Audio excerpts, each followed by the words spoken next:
Hello and welcome to the latest bonus episode of The Dive Down, a Magic the Gathering podcast for the casual spike, focused on the latest decks, trends, and strategies in Modern and Pioneer. My name is Stanislav here in Chicago, and with me on the line from sunny Florida, it is a streamer that I respect very much. You may know him as ThePenSword. It's Jacob Cumiskey. Good to be here, Stan. I'm so happy to see you. Usually I just watch you stream, but now we're actually having a proper conversation. I know, it's exciting. I can't wait to dive into the nitty-gritty of Blue Moon and Modern in general to the best Magic format, in my totally non-biased opinion. So Jacob, aka ThePenSword, is an MTGO grinder, primarily playing Blue Moon or Blue-Red control strategies. You may see them almost every week in the 5.0 deck dumps. Jake, what do you do? Tell us just like a little basic info about yourself so that people who may only know you by your screen name can get to know you a little bit better.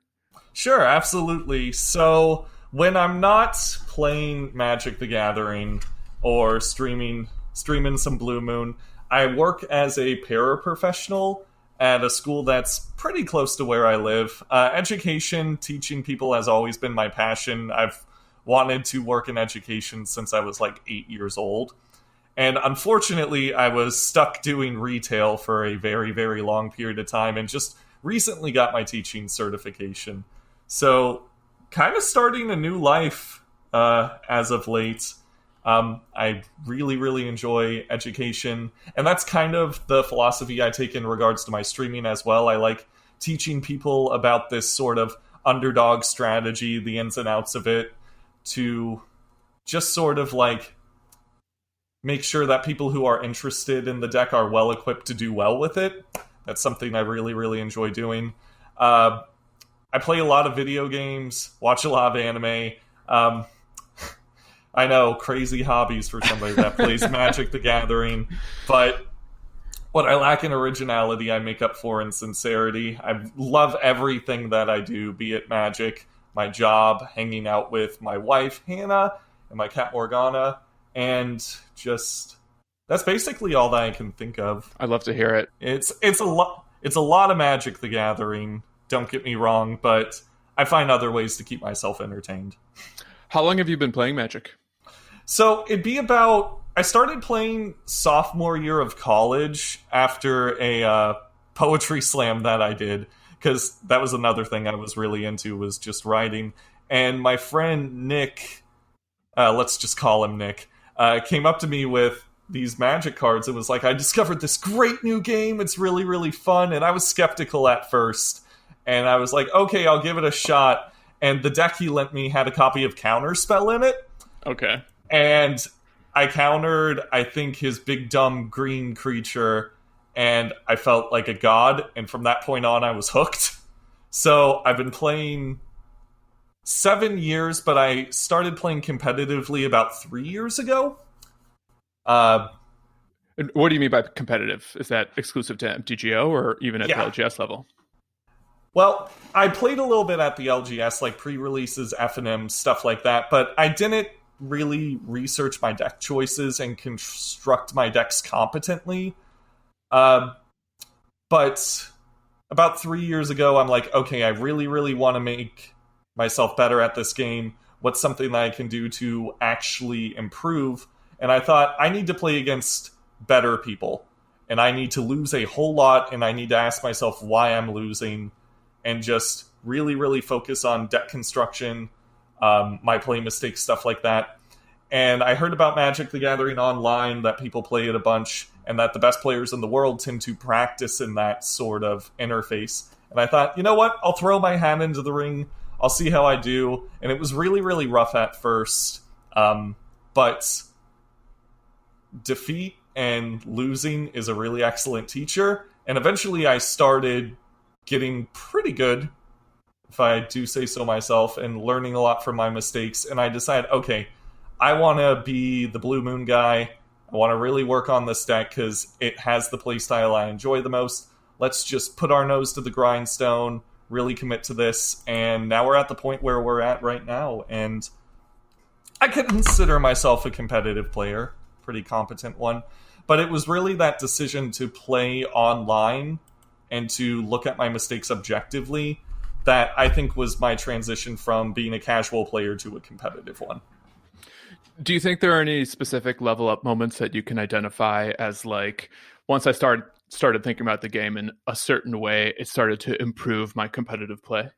Yeah, I think the big level up moment for me, the first one I can think of, was just cutting pet cards and trying to make a deck that's efficient and has a consistent game plan instead of doing something radical, crazy, and creative. I was playing cards like Fevered Visions in my Blue Moon decks when I started playing Magic the Gathering online because I had a emotional tie to that card. Whenever I went to FNMs, I was like, I'm the guy playing the Fevered Visions decks. I love this card, but eventually I decided, okay, this card's fun and I like it, but I have to do something that lines up more with my deck's game plan.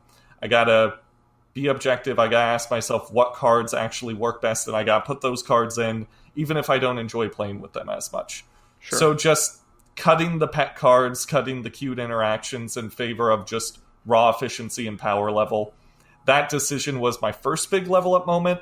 I think my second one was just sticking to one archetype and not playing a different deck every time results don't go my way or I'm on a losing streak. I think a big trap a lot of aspiring Magic the Gathering players get into is they think, oh, well, I lost with this deck, it must not be good. But you have to be able to develop a skill set towards a specific play pattern. You kind of have to master... How do I put this? You gotta keep working at something and not just give up every time things don't work out in your favor. Yeah. I would just flip-flop between different decks. I'd go from, like, Blue Moon to Jeskai Control to Storm, like, just based on me being results-oriented and being like, I need to win, and whenever I didn't win, I'd switch decks. And not doing that, and just playing the deck that I'm most familiar with and have the most fun doing, it was hard to make that choice, but I think it's something that ultimately paid off. And, of course, you want to be good with a bunch of different strategies and a bunch of different decks, but if you have one thing that you're just naturally kind of good at, and you enjoy doing it, there's no reason not to just stick with it. If you're playing at, like, the Pro Tour or going to a bunch of GPs, sure, you want to pick the deck that's best for that environment, but if you're just grinding on Modo, it's best to just stick with what you're good at. That's so interesting. And I'll probably have a couple questions about that as well, just because it's something I've been thinking about and even talked a bit on the podcast about how, you know, one of my personal goals for 2020 is like trying to be a little bit more focused on a strategy rather than essentially being guilty of what you're describing, which is like being results oriented, something doesn't go right, and then I'll just play a new deck and see if that sticks. But yeah, you gotta not fall into that trap. Like, it feels good to win, don't get me wrong, but it's important to remember that Magic is a game with a lot of variance. So when you lose, you got to be objective about why you lost and be like, did I lose because of a play mistake? Did I lose because the deck was weak? Or did I just get unlucky? And you got to ask yourself those questions instead of being like, okay, I lost, time to play Jund, or time to play Tron, or time to play literally anything else because I've tied negative emotions to this deck. Like, you can't afford to think that way. You just lose, you try and learn from the loss, and then you move on. Yeah. So the next thing I'd like to do, which is something that my co-host Dave pioneered in the last bonus episode we did, where he interviewed Michael Rapp, who's a Death Shadow aficionado. And he introduced this little feature called Inside the Grinder's Studio. Oh, boy. So I've got 4 or 5 lightning round questions for you. You don't have to overthink it. Just kind of the first thing that comes to your mind, just to kind of illustrate the type of person and Magic player you are. Okay? All right. Let's go. Question 1. What's your favorite Magic card to cast? Archmage's Charm. It used to be Lightning Bolt, but just Charm's so flexible. What is your least favorite Magic card to see on the other side of the table? Veil of Summer if it's on the stack to Fairy. Time Raveler if it's on the field. What is your favorite matchup to play? I really like playing against Death Shadow. I feel like there's a lot of give and take on both sides of the field. A lot of really, really cool swingy lines. What is your favorite Magic slang term? I think it's punt. There's just an elegance to the way that word sounds. I'm a big fan for just the cadence of slang, and I think punt is definitely my favorite piece of it. Oh, I punted. Oof. It's fun. And if you could pick one, do you have a favorite Magic memory from your career as a player? Yeah, it was actually before I started playing competitively, if that counts. I built this really cool Goblin Dark Dwellers Boom Bust deck before they changed the ruling on split cards. And the first time I played a Dark Dwellers and targeted Boom Bust in my graveyard and just blew up all their lands and had a 4/4, it was a good feeling. It was really good. Very Splinter Twin-esque, but of course a lot jankier. Love it. Thank you for that. So we have to talk about Blue Moon. It's why I brought you onto this episode, because I'm a fellow Blue Moon player and I really respect the work you've put into this deck, and not just innovating it, but even getting it out there for other Magic players. Mm-hmm. And I'm going to risk making it a little awkward because I actually want to, I remember the specific moment when you came on my radar. Mm-hmm. And I think it was 2018 or so. And it was a Reddit post on the Modern Magic subreddit, I think. I know the post you're talking about. Yeah. Where you introduced the Blue Moon project. Yes. Oh, man. So, okay, can I talk about that project for a little bit? Because yeah, please do. I think Blue Moon specifically is the deck in Modern with one of the most unique problems, and that since Splinter Twin got banned, there's 6 different ways to build a blue-red control deck, and nobody has any idea which one of these ways is the most optimal.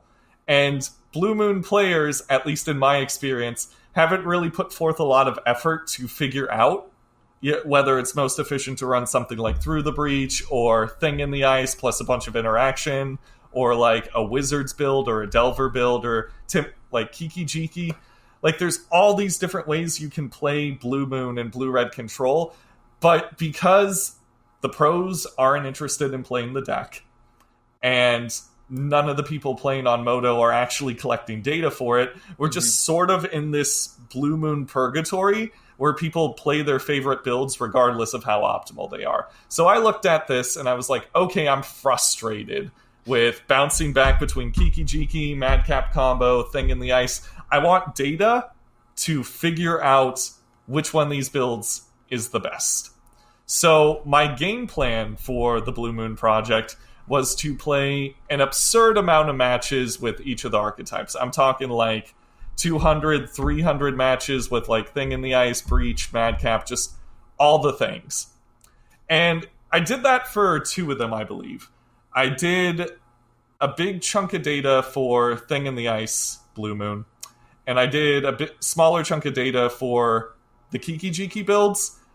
And then I realized why this problem is so prevalent in the Blue Moon community. For all the cards they share, the different flavors of Blue Moon play completely different from each other.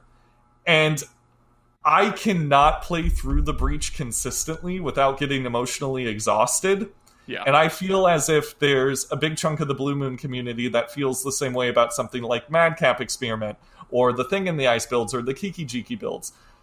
Sure, they might all have Cryptic Command and Lightning Bolts in them, but they play differently enough to attract different kinds of players. So that's why there's all these different flavors of Blue Moon around, and that's why nobody's really gathering data and comparing them. So I sadly did not finish the project just because I could not stomach playing Madcap Experiment or Through the Breach for long periods of time. I just couldn't do it. I wanted to get more data and come up with a definitive answer, but it was burning me out so much playing some of these other flavors of Blue Moon that I just couldn't do it. So I think it's a unique problem the archetype has, and I don't think it's one that I can just solve by myself. I would need like a community to be like, okay, who enjoys playing Madcap? You're the Madcap guy. Go play 500 games of Madcap, and then I gotta trust them to not be biased and record their data correctly, and then like come back to us with some spreadsheets. So if I am gonna go with the Blue Moon Project again, I need like a Justice League of Blue Moon players to go out and collect data. Like, I'll do the Thing in the Ice build easily because that's the most fun I've just ever had playing Magic. But I gotta somehow find somebody who carries that same amount of enjoyment for like Through the Breach or Madcap Experiment or stuff like that. And then once I got the crew together, we might go for part 2. But for now, I only got the spreadsheets for Thing in the Ice and a little bit for Kiki Jiki.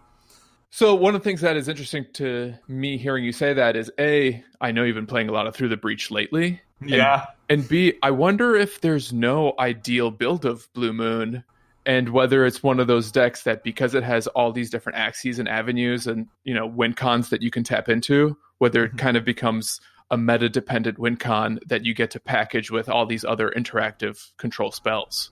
I honestly believe that that's the correct interpretation.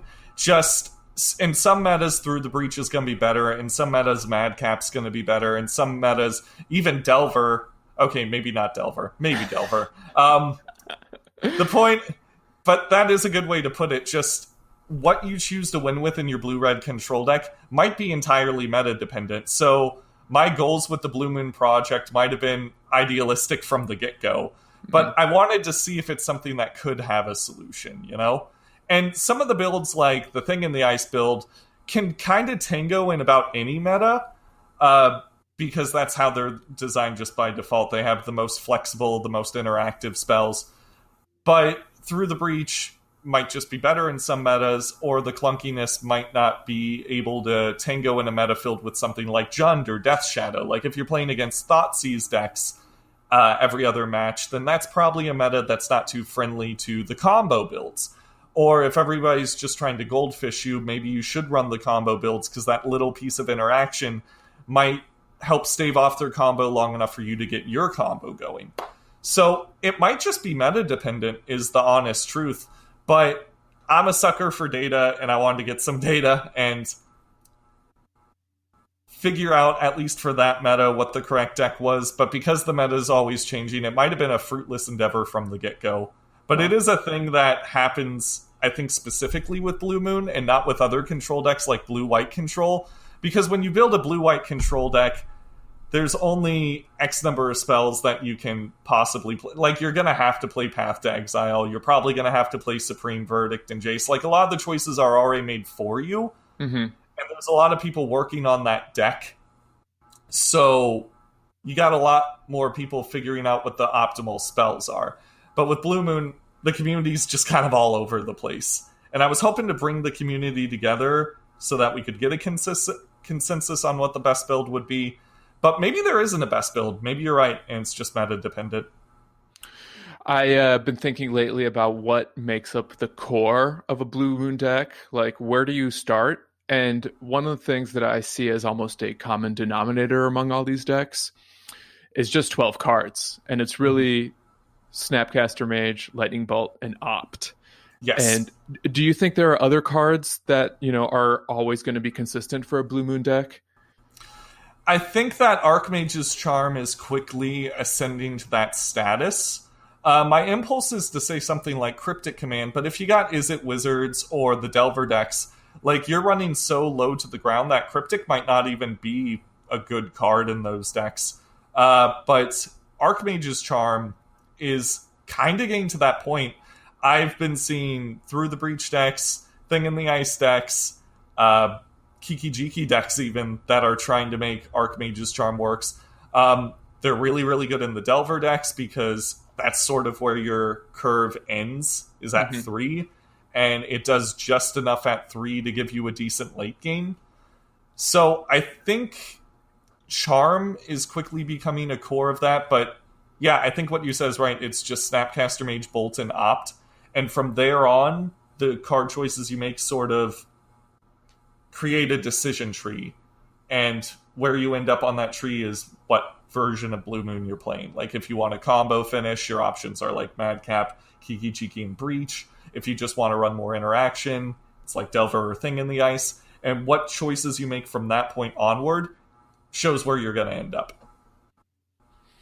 So I know you're playing through the Breach a lot lately. Is that just a concession to this like Primeval Titan meta? Is there other conditions in the meta that that you think maybe makes Through the Breach such a good choice right now for Blue Moon players?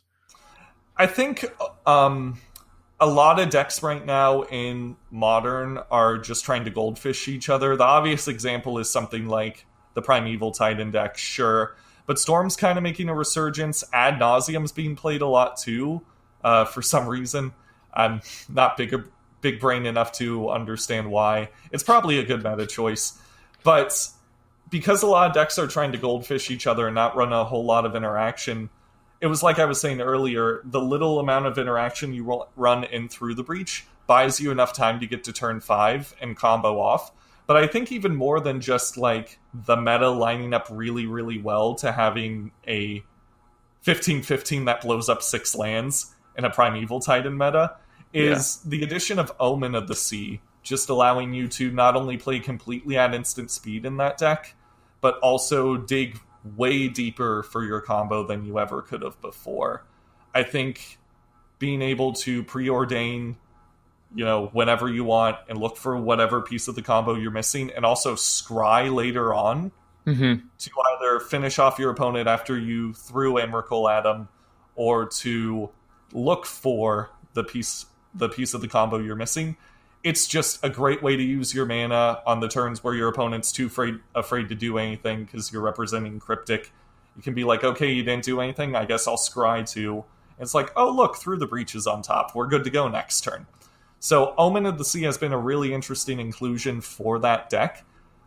But it might not just be Omen of the Sea. It's probably just because everybody's trying to goldfish each other now. There are, of course, some exceptions to that, being Death Shadow and Jund specifically, but Jund runs so many cards like Fatal Push and Renin 6 and Tarmogoyf, cards that just barely have a text box when you're getting ready to throw Emrakul at your opponent, that those tend to be pretty good matchups anyway.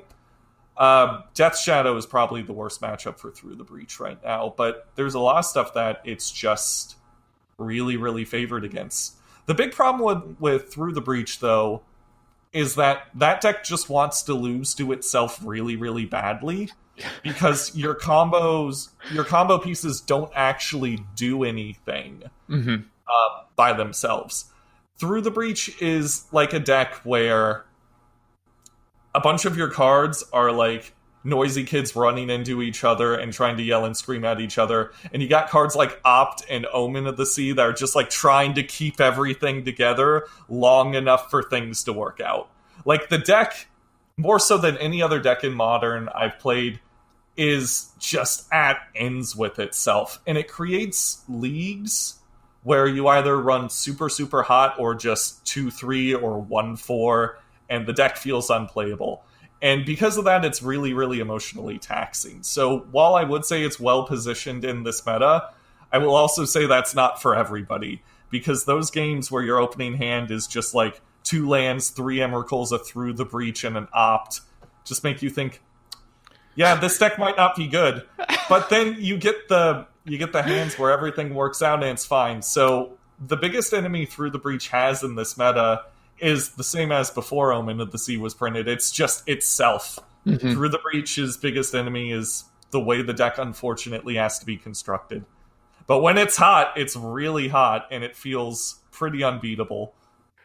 I know that I believe it was the last Modern League. You finished, was it top 5 on the leaderboard? Yes, I was in 3rd, I believe. I got really busy during the last 2 weeks, so I wasn't able to retain my 2nd place position. But it was the best I think I've ever done on the leaderboard, and currently I'm trying to claw my way back up to that spot, but I can only play like 2 leagues a day, unfortunately. Wow, there's so much to unpack there. For starters, you reached that, number 3 spot playing basically exclusively Blue Moon. in Yeah. Modern, correct? Yes, 100%. And it was mostly with the Thing in the Ice version at that point still. Yes. What was that like? Like, what do you think are some of the skills that go into being successful in the leagues and like climbing up the leaderboard that maybe other grinders who, want to be more successful online could learn from? That's a lot to think about. I'd have to say that what was going through my head during that season specifically is there were a couple of things. I think the first thing was just a sense of fun with the deck. Like, I really, really enjoyed the sort of gameplay loops that Archmage's Charm and Mystic Sanctuary created with the deck now. Like, I think that might have been the most fun I've had playing Modern is after they banned Faithless Looting. Because once they banned Faithless Looting, Modern became a lot more interactive, and counterspells could actually do something. So cards like Archmage's Charm really, really got to shine. So I looked at that and I thought, everybody's playing Stoneforge Mystic decks. Everybody's trying to interact with each other. This is, of course, before people really started picking up on Oko and Veil of Summer and stuff. But I'm like, this is probably the time for me to be trying to play Control, right? And trying to play interactive Magic. And it worked. Just, I got to steal Batterskull tokens with Archmage's Charm. I got to, end-step draw 2 cards. I got to create fun little loops with Mystic Sanctuary where I'd fetch up a Mystic Sanctuary, put Charm back on top, play Opt, cast Charm, draw 2 cards. I got to flip Snapcaster Mages back to my hand with Thing in the Ice. It was just fun Magic, and because the Magic was fun and powerful, I was playing a lot more because I hadn't started teaching yet. So I actually had a lot more time to play. So the games were interactive, the games were fun, and I had a lot more time, were all factors that led to me being higher up on the leaderboard. I also think that just Blue Moon is an inherently powerful control deck, because unlike stuff like Blue-White Control, you're able to actually be proactive and finish games when you need to finish your games. Yeah. I've played leagues with Blue-White Control, and they last 2.5 hours, 3 hours. The beauty of a deck like Blue Moon is there's just enough control and on the stacked interaction to scratch that control itch. But because your win condition is either a combo or a card like Thing in the Ice, you either win really quickly or lose really quickly. So it doesn't waste your time, I guess, is the main thing I'm trying to say. You're not trying to attack your opponent with a Celestial Colonnade 6 times or crush their spirit by sticking 3 different Planeswalkers on the ground. Games typically last between 3 to 6 turns, and if they go any longer than that, you probably just win by default, because your late game is so good with Mystic Sanctuary and Archmage's Charm. So I think the deck got really, really powerful after Modern Horizons, and in conjunction with Faithless Looting getting banned and subsequently a lot of our bad matchups just not existing anymore, that might have been what led to my success. But from a purely emotional standpoint, it was that the deck was just so much fun to play. It was powerful, it was fun, it was everything I ever wanted in Modern, but I kind of had to wait until Hogak got banned, until Looting got banned, until all that stuff. I was still winning games at that point, but the Magic itself was exhausting. Playing against Hogak was just not fun. Stoneforge Mystic and even Oko was a lot funner to play against. So that led to me wanting to play more. Something you mentioned is that nowadays you only have time to play about 2 leagues a day. Do you think being able to grind out multiple leagues throughout a day is kind of necessary to climb that leaderboard? Unfortunately, yes. Not because... How do I put this? It's because there's so much variance in Magic. You know what I mean? You can have the most powerful deck in the meta and be a complete master of it. You could be playing at an MPL level and still 3-2 a league just because, your 2 openers didn't have lands in them and you physically couldn't keep them, or you got paired up against your one matchup that you have a 30% win rate against. There's just so much variance that goes into Magic that's really, really hard to 5-0. But you gotta be able to view it as what it is. And when you end up 3-2ing or 4-1ing, you gotta be like, okay, I guess I just gotta play another league if I want to climb that leaderboard. So it's an issue of how much time you have. There's periods where I come home from work, I go for a league, and I like 3-2 twice, or I 4-1 and I 3-2, and I want to play more to climb that leaderboard, but I'm like, I have to work in the morning, I have to interact with my wife, I have to like feed my cat, I have to maintain my social links. Yeah. So I reasonably probably can't get as far as, maybe some other people who are also trying to grind this leaderboard, because the architecture of their life is different than mine. And their architecture might be more conducive to grinding out leagues. It might not be. But you just really got to ask yourself, A, how good am I with this deck? B, how much fun do I actually have playing the deck? Because if you don't have fun playing it, you're going to get burnt out, and that's going to reflect on your performance, right? Mm-hmm. And just asking yourself, if you got a powerful deck, if you got a deck you enjoy playing, and how much free time you have. Like, these are all things you gotta ask yourself if you want to grind Magic the Gathering. And you have to be realistic about it. Otherwise, you're gonna get burned out, and your results are not going to reflect where you want to be. Does that make any sense? Totally. Yeah. So you mentioned the banning of faithless looting, which for me was actually a dark day. Sorry. Well, I loved playing Is It Phoenix? Word. And if I recall correctly, you did not. I did not. That deck was very, very powerful, but the lines you have to take to be successful with it, there's obviously a cerebral aspect to Is It Phoenix, because you have to sequence your cantrips very, very well, and that's an incredibly difficult aspect of the game. But it's not a part of the game that I find too enjoyable. I, of course, like it because I have Serum Visions and Opt in most of my decks. But that's like the bread and butter of what that deck is. I like interacting with your opponent on the stack. I like there to be some sort of controlling element. And Is It Phoenix sort of straddled the line between being an aggro deck and a tempo deck. Whereas the decks I more or less enjoy are straddling the line between a tempo deck and a control deck. Right? There's that distinction. It just played too aggressively to me. And while that was a powerful thing to do at the time, it was, again, not something that I enjoyed. So when I played leagues with it, I quickly got burnt out. Because when it came out, when Ross Miriam did his first couple of successful runs with the deck, I was, of course, curious. Cool new blue-red deck on the block. I, of course, want to try it out. And I'd be like 4-1ing with the deck, and I'd be like, I'm not playing this deck anymore. Like, it's powerful, but I just don't enjoy it. And for a lot of Magic players, winning is enough of a rush where they can justify playing whatever deck. And I envy those people, but I'm definitely not one of them. I was winning a little bit with Is It Phoenix, but it didn't encapsulate what drew me to the game in the first place, which again was that blue deck that my friend brought to college.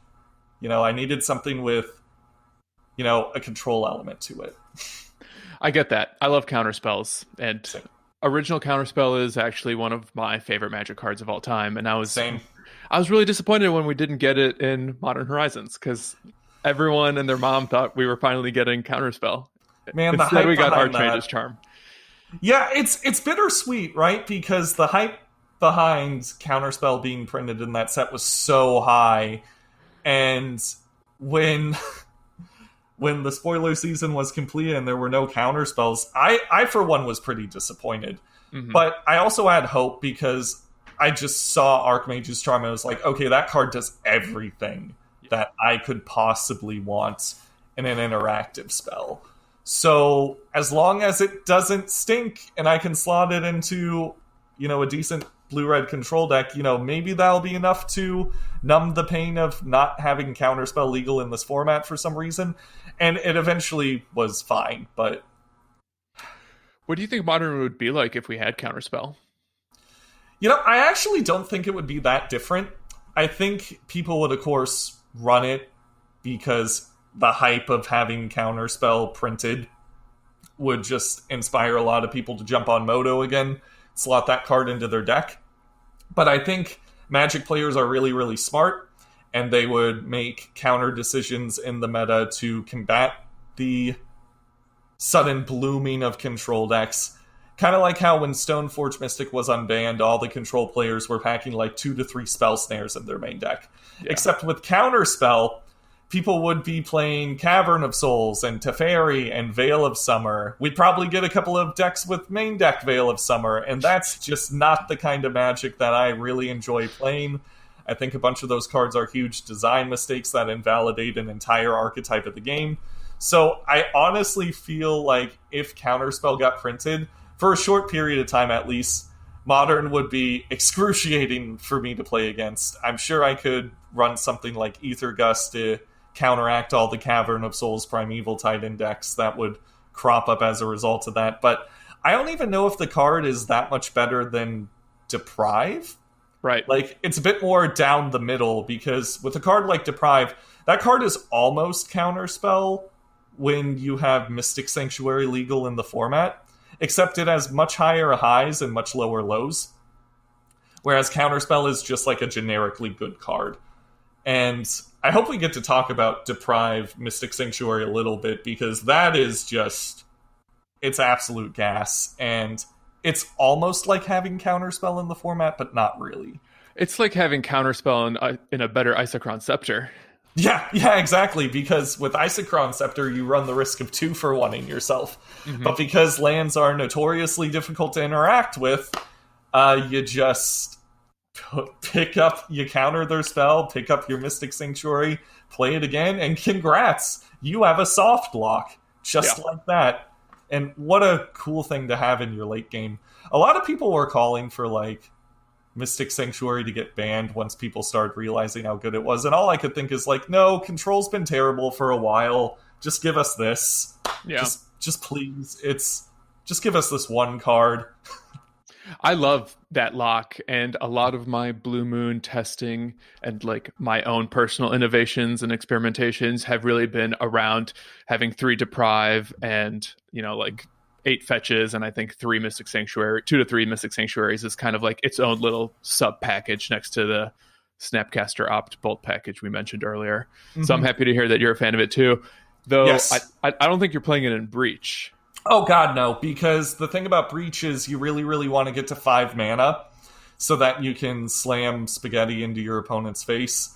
Yeah. And picking up a land is really, really counterintuitive to that. But in the decks like Thing in the Ice, Blue Moon, or Delver, missing a land drop's not that big of a deal because you're kind of low to the ground anyway to begin with. And so you can afford in the early games to pick up a land if it means your opponent not resolving a Liliana of the Veil or a Tarmogoyf for some other spell that just destroys what you're trying to do.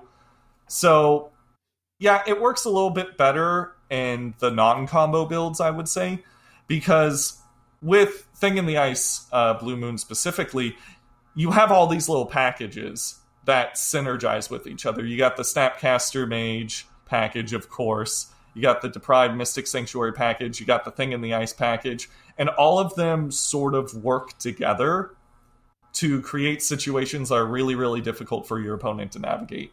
And a deck like Breach is a lot more simple. You're just trying to get to 5 mana, find your combo pieces, and annihilate 6.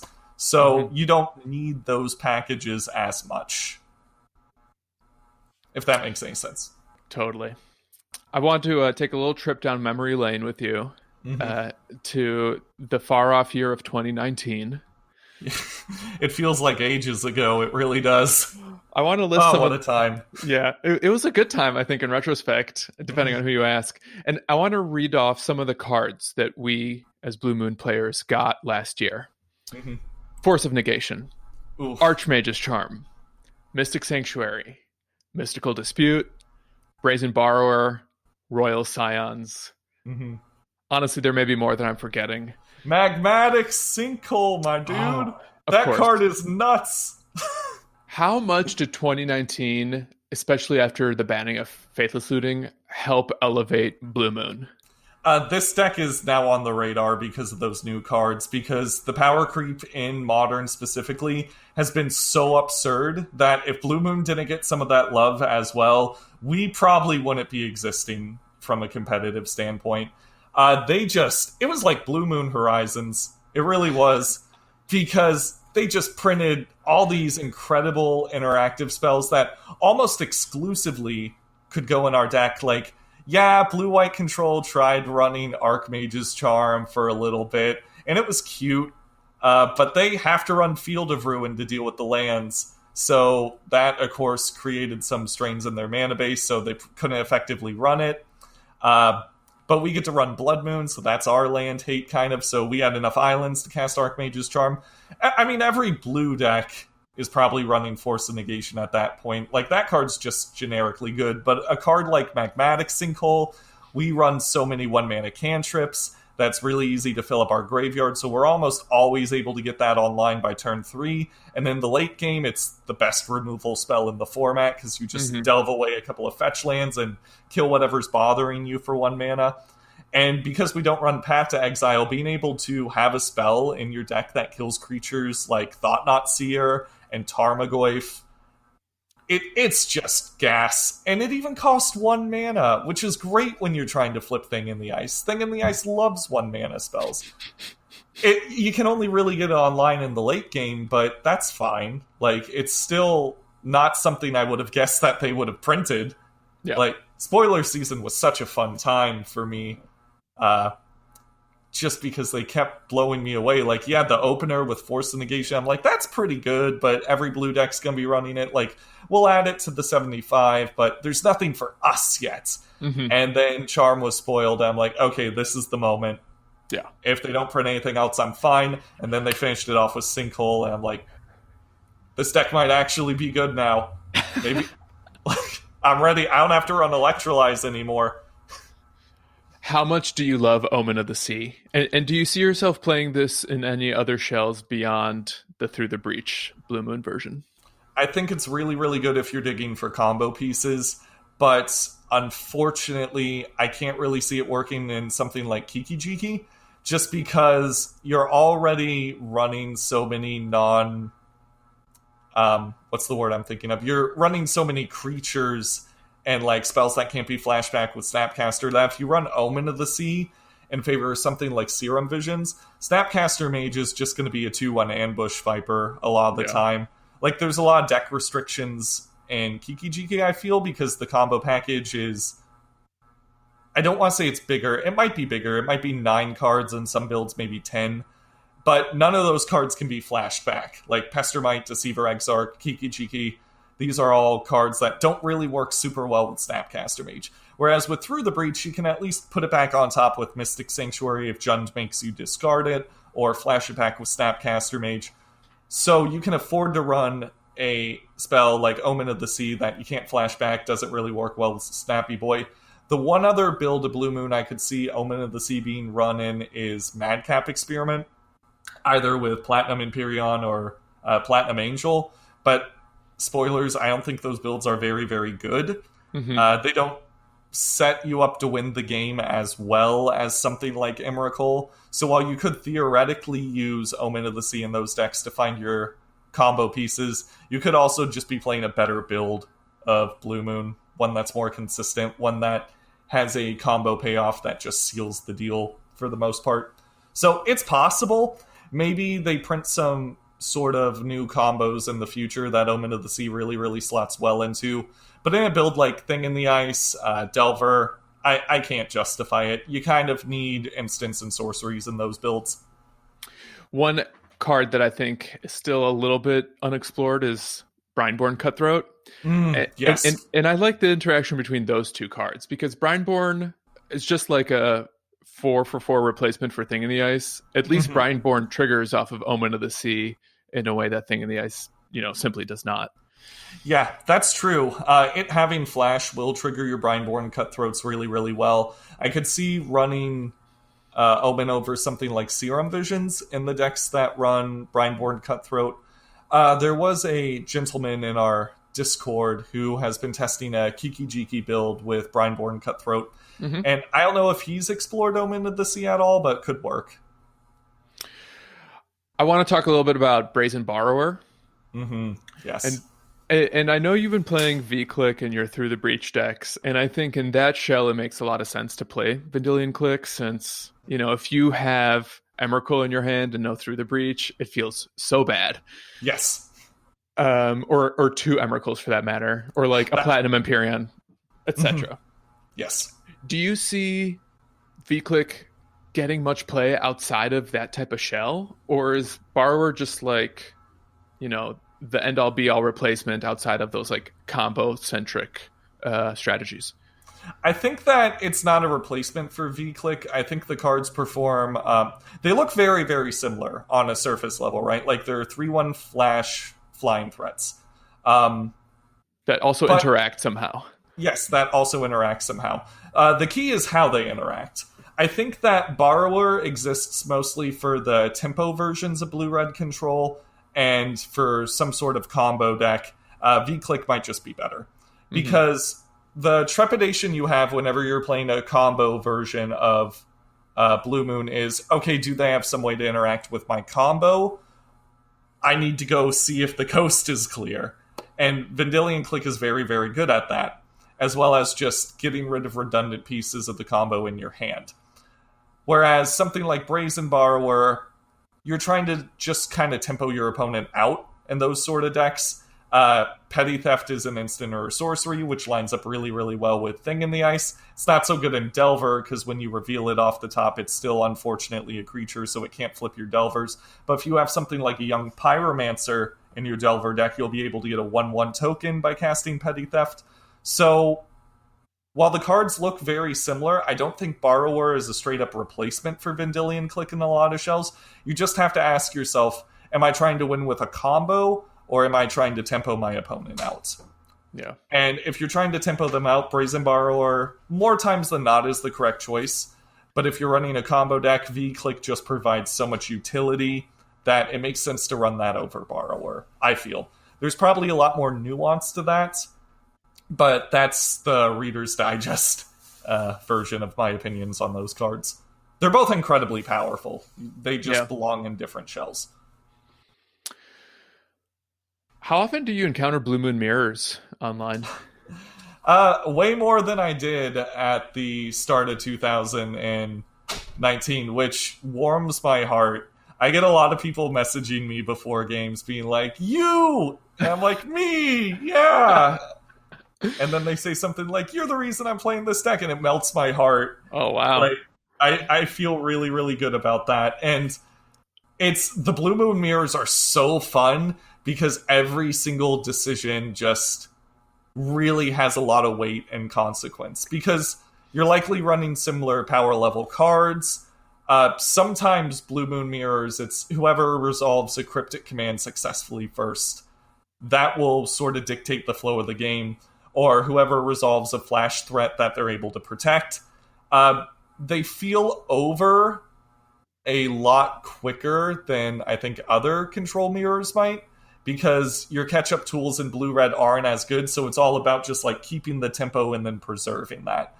Unless you're doing combo mirror matches, which can sometimes feel very, very swingy. I was doing a Through the Breach mirror match a couple of days ago, where my opponent had one card left in their hand after a counter war, and I'm like, okay, even if I lose this counter war, it's correct for me to go for it, because from a purely statistical stance, they would have to top deck the other half of their combo to win, and then they did. Yeah. And I wasn't even mad, because it was such an incredible sequence of plays that led to that person winning.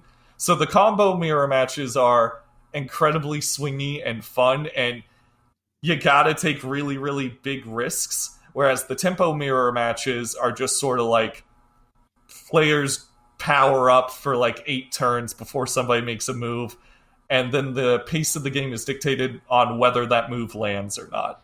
And if it does, good luck catching up. So they're very, very fun mirrors to play. It's some of the most fun I've had playing Magic is playing tempo builds against each other, and some of the most heartbreaking losses have been the combo games that I've played, where I'm just like, okay, I have to be extremely unlucky to lose this, and then it happens, but I also feel good for the person because they're playing the funnest deck in Modern, probably.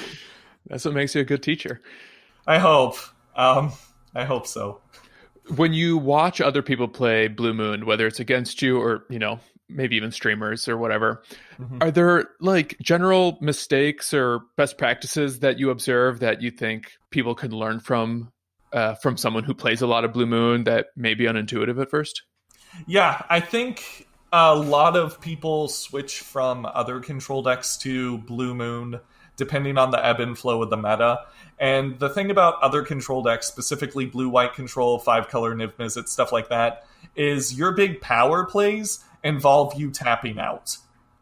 You tap out for a Teferi or a Jace or a Niv Mizzet, and that sort of dictates the pace of the game.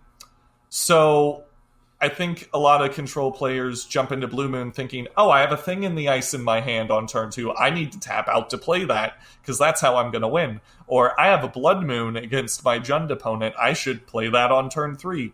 But the way most Blue Moon decks are configured is they allow you to have a wide assortment of options at all stages of the game. So it might not be ideal to play your thing in the ice on turn 2 or your Blood Moon on turn 3.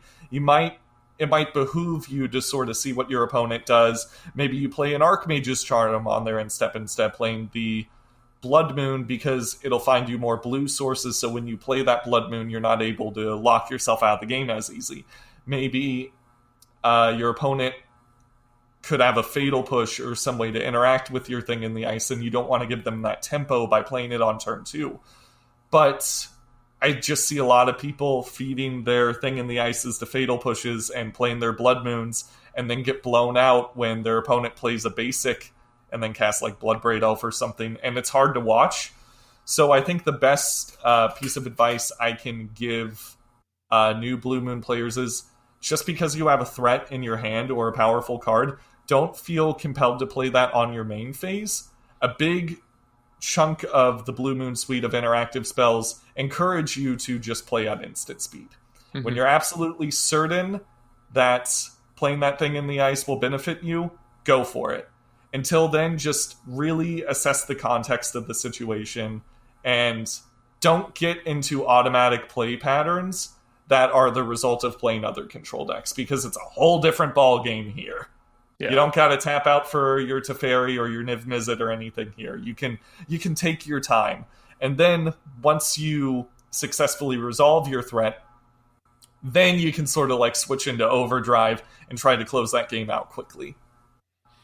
Yeah, whenever I play the Thing in the Ice version, one of my personal rules of thumb is, if I have a Thing in the Ice on turn 2, I either only cast it if I have literally no other instant speed interaction, so there's no reason for me, not to, or I just hold it until I can like double spell and have a Thing in the Ice and hold up interaction for, my opponent during my turn or their turn. So like, oftentimes it almost feels like a 4-mana spell for that reason. Yes, exactly. And the power level of Thing in the Ice makes it so that treating it like a 4-mana spell is not even that big of an issue, because when that thing flips, oh baby, it flips, and It is worth the wait.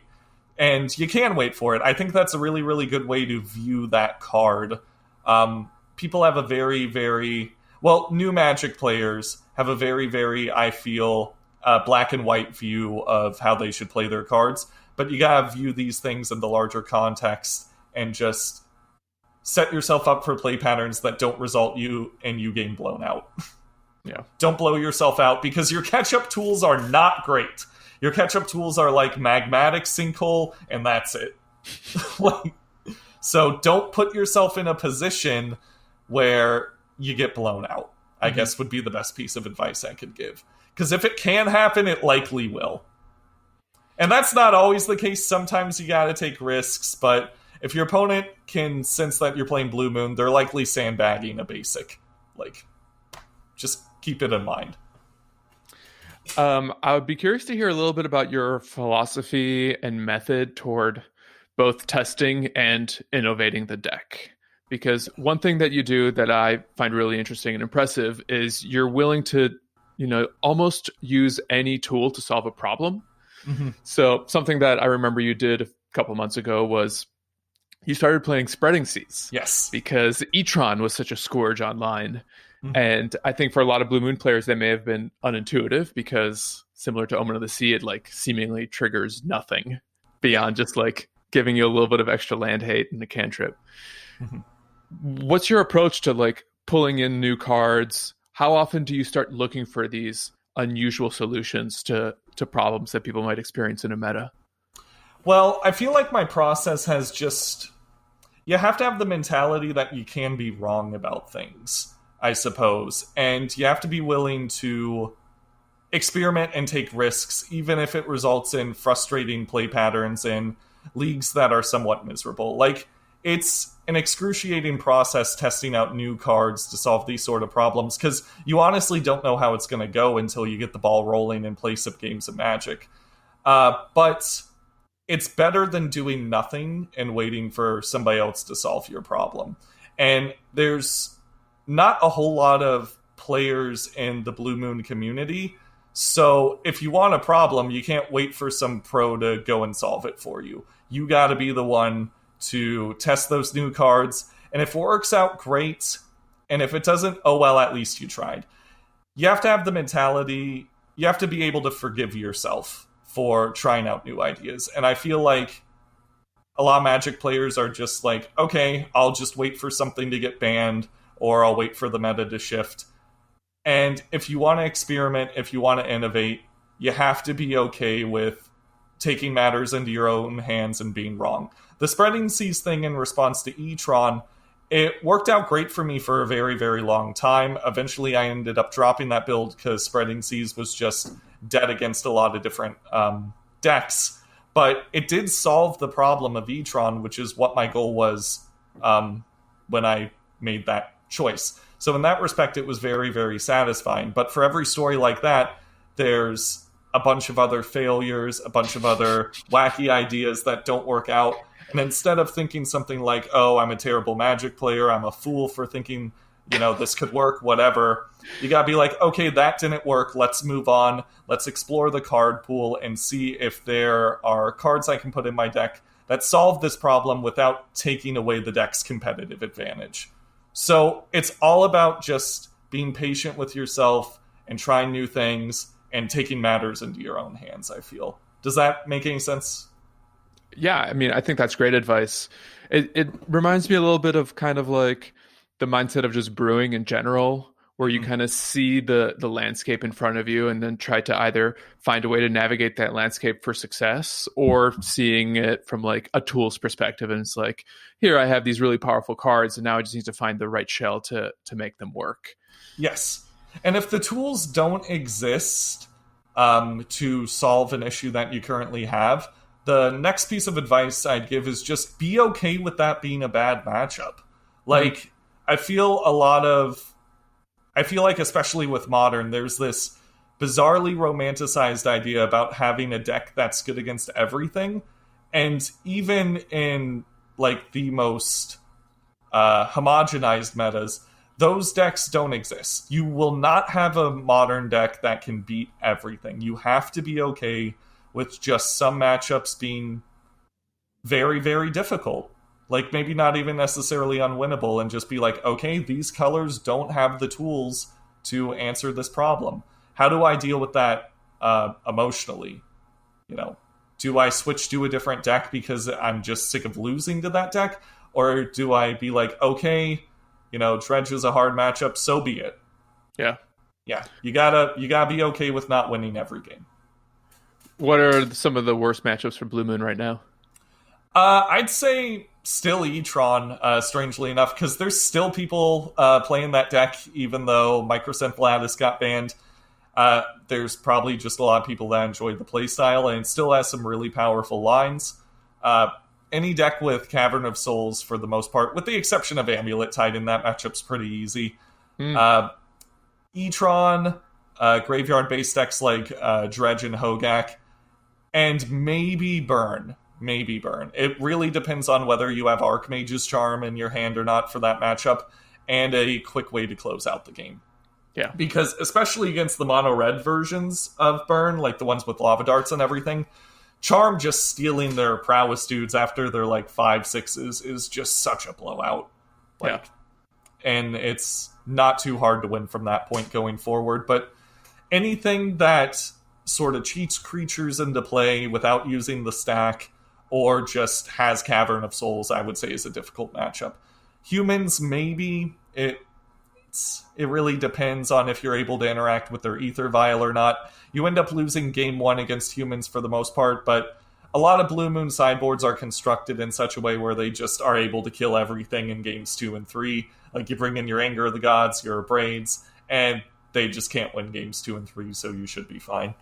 That's always been my experience with that specific matchup. Like, I love playing humans because it's so testing. It's so skill testing of a matchup because you have so many great tools.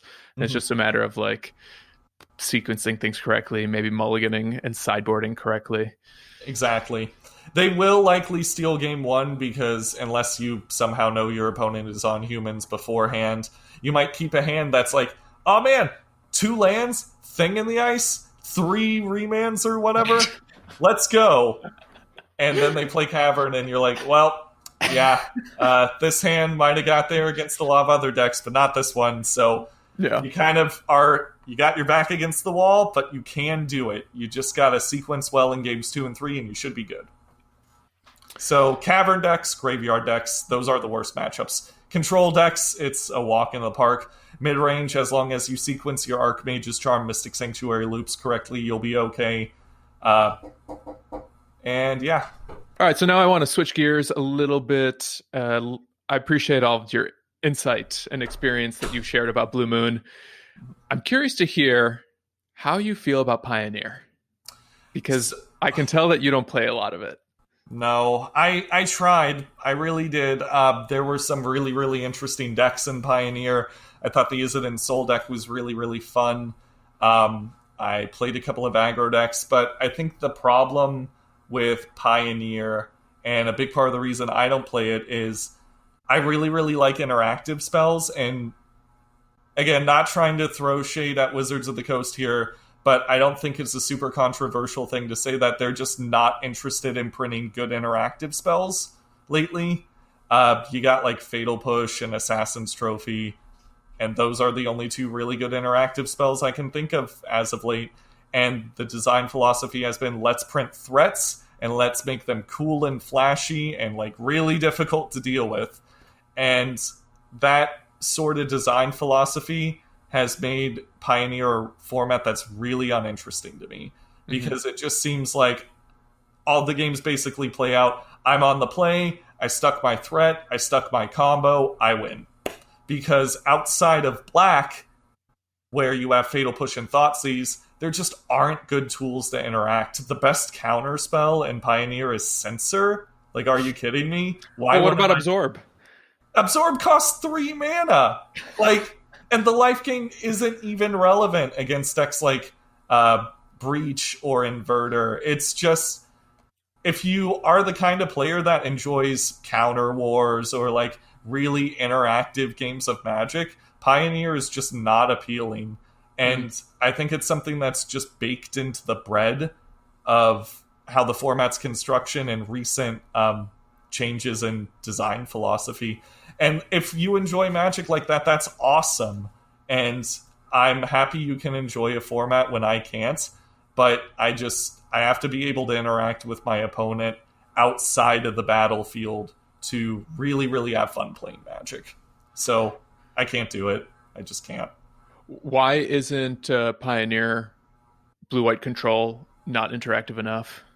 Well, the thing of it is, there are interactive spells in blue-white control, but I feel like outside of the black-based mid-range decks, like, those are your only real options. And like I said before, a big part of the reason I enjoy playing Blue Moon is because you can actually close out the game quickly while interacting with your opponent. And I've played a Pioneer League with blue-white control, and it just, I was doing well, but I was going to time every match. Like, the games were an hour long, and I was killing people with 1/1 tokens generated by Castle Ardenvale.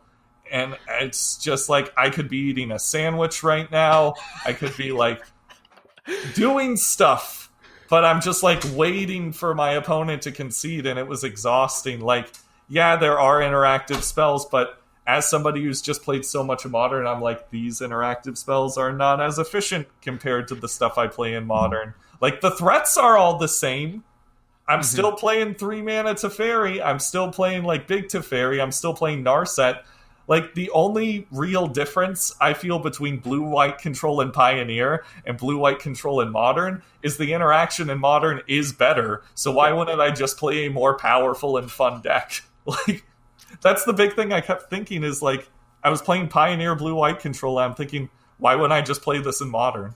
And then the answer dawned on me. It's because blue-white control is actually good in Pioneer. Like, and that hurts to hear, but it's the truth. Like, it is the stone cold truth. Like, well, yeah, it's the 4 Supreme Verdict deck, right? Like, when everything is all about the board and the battlefield, and you can just jam 4 Wraths. That sounds quite good. And isn't it fun that your best piece of interaction in Pioneer in the blue-white control deck is a uncounterable board wipe? How fun. How enjoyable. Well, you can still quell that spell. That's true, but then that's the thing. Then you're playing Spell Queller, which means you're either playing Spirits, where your only interaction is Spell Queller or Brazen Borrower, or you're playing the blue-white control Mirror, where your opponent's not playing Supreme Verdict anyway against you, because nobody's playing to the board. So, I don't know, man. Like, it's just not for me. I get that. I haven't had the opportunity to play a ton of Pioneer either, because the LGS schedule here in Chicago for Pioneer is not very conducive to my personal schedule. And I find myself playing MTGO as an extension of what I'd be playing in paper. So I feel that way about the Modern preliminaries. They're always at like 2 o'clock in the morning where I live. And it's like, I want to get better and play these preliminaries, but I also want to like work. Yeah. Yeah. Do you set MTG goals for yourself? Yeah, actually, it's funny you mentioned that, because playing more of the preliminaries and going to bigger events is something that I kind of have on the radar. The reoccurring joke I have with myself is I just never leave my house anymore to play Magic, even though I got like Blue Moon right next to me in paper form at the computer, and I want to be able to play it at a paper event and like actually do well, and I'm pretty confident that I could do well at one of these events, but just the logistics of going out of your house and playing Magic, or the logistics of trying to do these Modern challenges and these preliminaries when you have other stuff going on in your life, it's a hassle, but it's something that I really, really want to do. I think the most realistic goal I have for myself is I want to get to number 1 on the leaderboard with Blue Moon. That way people have to recognize that it's a contender. Yeah. Yeah, and the nice thing about the leagues is you can get to number 1 on the leaderboard, in theory, on your schedule. Yeah. That's huge, right? Like, leagues are how I play the majority of my Magic these days, just because they're so flexible. And the way that they're structured, when you lose in a league, there's still hope. Whereas in something like Arena, when you lose, like trying to climb the ladder, you feel like you have to undo that loss with another victory, which just sort of creates these like weird psychological cycles in your head. Whereas if I lose in a league, it's not only like something I can do on my own time, but I'm like, okay, I can still 4-1, or I can still 3-2. Like, let's play some Magic. Let's have some fun. So the last topic I would love to hear from you about is Jacob, the streamer. Yes. And I'm curious, what first got you into streaming? And also, how has it really impacted you as a Magic player? I think the biggest thing that streaming did for me that was beneficial, it did 2 things, actually. First, it made me feel less alone in my endeavors regarding Blue Moon, because it just opened me up to all these different members of the community and like other people that played the deck and were interested in it and how it worked. And it's so awesome to know that people care about this archetype other than me, because before I started streaming, I kind of felt like I was the only person playing the deck. even though I knew that was not true. So just meeting all these great, wonderful people who are working really, really hard to find optimal builds and test new cards. People like yourself, you're a regular on the stream, actually, and it's always nice having you in chat. And just meeting people like you has been incredible. From a technical gameplay perspective, I think the thing that streaming did that made me a better player was I actually talk through my decisions now. Yeah. And because I think, okay, I could play this spell, but if I play this spell, there's X, Y, and Z consequences, and actually talking about that helps me make better plays. I feel like I do the worst when I'm streaming and I'm not talking out my decisions, but I feel like that's rare compared to how the streams normally go. I feel like I have to justify my play patterns, and if I can't justify them to myself or to my audience, then it's probably not ideal. So being able to talk through the actual decision trees of a game of Magic is a really, really valuable thing to get in the habit of. I even do it when I'm not streaming now. I'll be like talking to myself and being like, okay, if I do this, then this, and this might happen. And it's a good habit to get into, I feel. I almost find, I don't stream nearly as often as you do, maybe once every couple of months. But when I start trying to talk through my plays, it makes me slow down a lot. And then I'm trying to beat the clock in some games. But also I find myself start to overthink what my options are. And I almost wonder whether you almost have to learn how to think through your plays in a public way that are maybe a little different than if it's just you in the game and you're not, doing this almost performative endeavor while streaming. I feel as if, how do I put this? I feel like overthinking is a definite risk when you talk through your plays like that, but I'm a pretty impatient person at the same time, so I feel like that impatience is bizarrely enough kind of a safeguard to prevent me from overthinking. I can't say how it would be for other people, but I feel like I'm not patient enough to overthink, but I'm just patient enough to talk through my lines. You know what I mean? So, in regards to, it being performative or not, I'd say the only performative aspect is I'm trying to justify my plays to other people so that I can see if it's correct to do that, Yeah. Which seems like an asset, because if I'm not able to prove that this line has merit to other people or to myself, then it might not be optimal. But you gotta, of course, play quickly so that you're not timing out and whatever. What do you think it takes to be good at streaming? I think you have to have fun with what you're doing. I think you have to view it as something where it's, oh God, how do I even phrase this? You have to view it as something to look forward to, and a fun gathering of people you care about. Getting the crew together and going on an adventure. It's all about how you view it. If you think, oh, I gotta stream because it's my job, or I have to keep up my reputation or anything like that, I think it'll lead to burnout. Whereas if you think of it as something yeah, I'm gonna stream tonight and it's gonna be awesome, I got this really cool idea, I can't wait to bounce ideas off of people, then it's way easier to not only stream more, but to also get better at it. I think another thing is you also have to be receptive to feedback.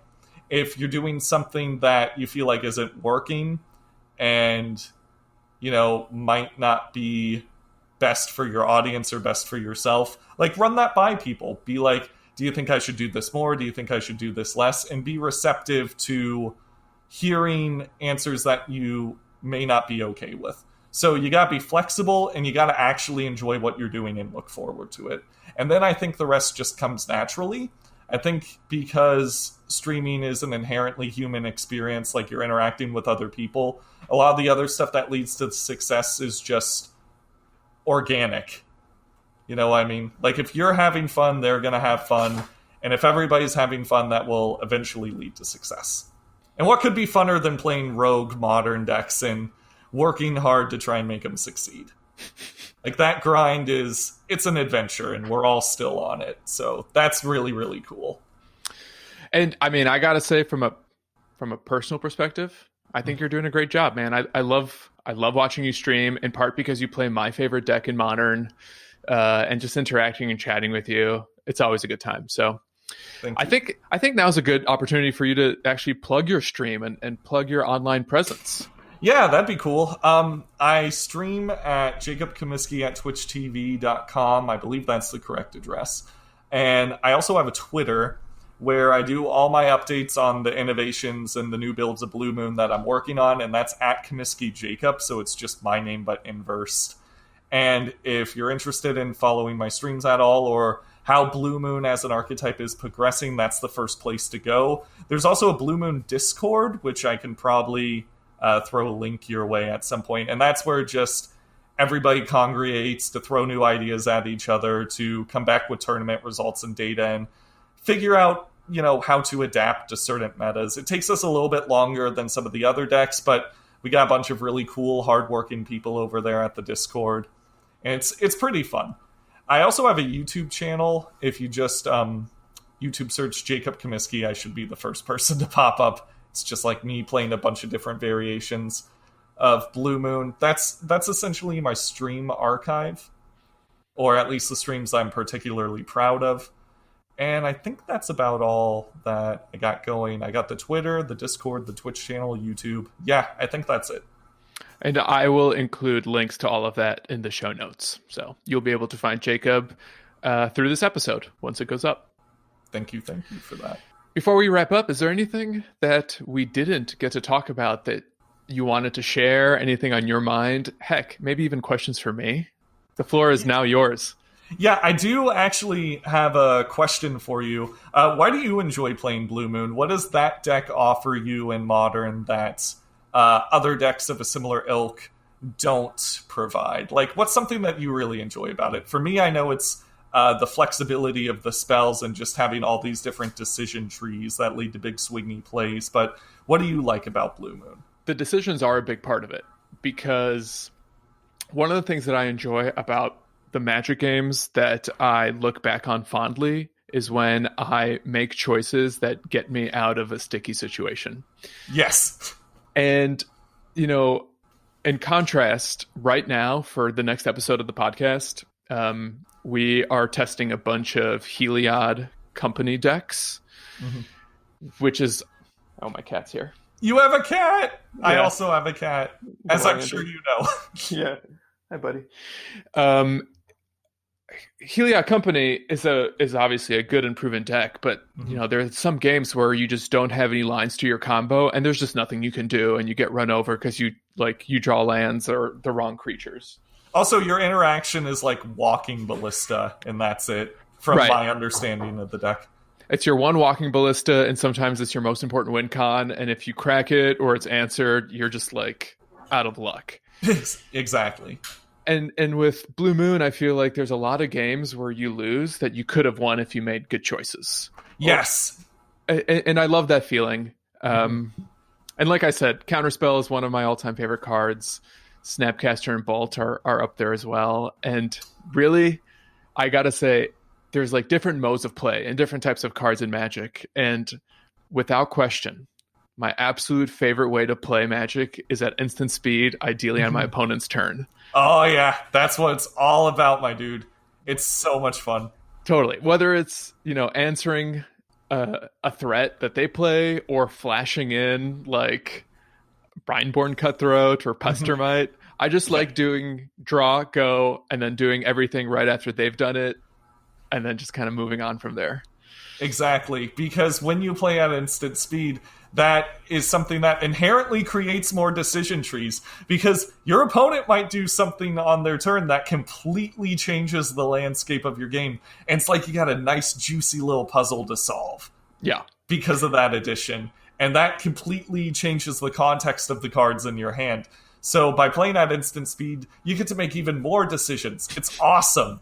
And you're absolutely right. Blue Moon is the kind of deck where you lose a lot of games because you could have made different decisions, and dwelling on those decisions and really pining them over them after you're done playing the game is one of my favorite parts of Magic. Just combing over and being like, well, if I bottomed that card that I drew with Opt and took the riskier line, like, what were the chances of that line being advantageous to me winning the game? What if I remanded my own cantrip there instead of remanding my opponent's threat? Would that have been something to get me closer to the finish line? And just thinking about those, it's fun. It's like going to a fun movie and thinking about it in retrospect. Yeah. You know? Yeah, I think part of it is also to do with how I got into Modern. My very first Modern deck ever was Storm. Just as Baral Storm was emerging. And it was right after the Modern Masters that had the fetch lands reprinted. Oh, okay, cool. So I got cheap Scalding Tarns as my first fetch, or, quote unquote cheaper Scalding Tarns was my first fetch land. And like, for a long time, I was just pretty stubborn about only playing decks that let me crack Scalding Tarns. So, dude, that resonates with me on an emotional level. I almost did the exact same thing. Yeah. Over time, I bought more fetch lands and expanded my collection a little bit. But I always just go back to these Scalding Tarn, Bolt Snap, Bolt decks because, Storm is a puzzle I don't like solving. But if I get to counter spells or just like bolt someone out when they least expect it or flip a 7/8, I just find that all like equally fun. How about when you got a Snapcaster Mage on the field when you flip that 7/8 and you just flooded with value? It's like, welcome to the circus of value. Yeah, or having 6 mana and doing Snap Cryptic Command. Like, you didn't think I could do that. I love having a Kindred Spirit who's not only generous with the information and the games that they play, but is also just a fun person to chat with. So, thank you. Knowledge belongs to everybody. And if I'm going to present that knowledge, I might as well present it in an entertaining way. And you do a great job. I hope some more people find your stream through this episode. That would be awesome. The more, the merrier. Well, that wraps up this week's bonus episode of The Dive Down. If you haven't yet, make sure you subscribe to our podcast so you get the latest episodes weekly or bonus as soon as they come out. And if you use Apple Podcasts, please leave us a rating and review. If you'd like to submit a question to the podcast or prick our brain on something in Modern or Pioneer, you can tweet us at The Dive Down, all one word, or email thedivedown@gmail.com. If you'd like to support the show, you can join our Patreon. You can find us at patreon.com/thedivedown, or you can sign up for Mana Traders with our exclusive coupon code. Sign up with coupon code TheDiveDown, all one word, to get 15% off your first 3 months of renting Magic Online cards. As always, special thanks to the bands Nowhere and Spaceblood for letting us use their music. And of course, a huge thanks to Jacob Cumiskey, ThePenSword, for spending this very lovely Saturday afternoon with me chatting about Control. And until next week, get out there and bolt, snap, bolt!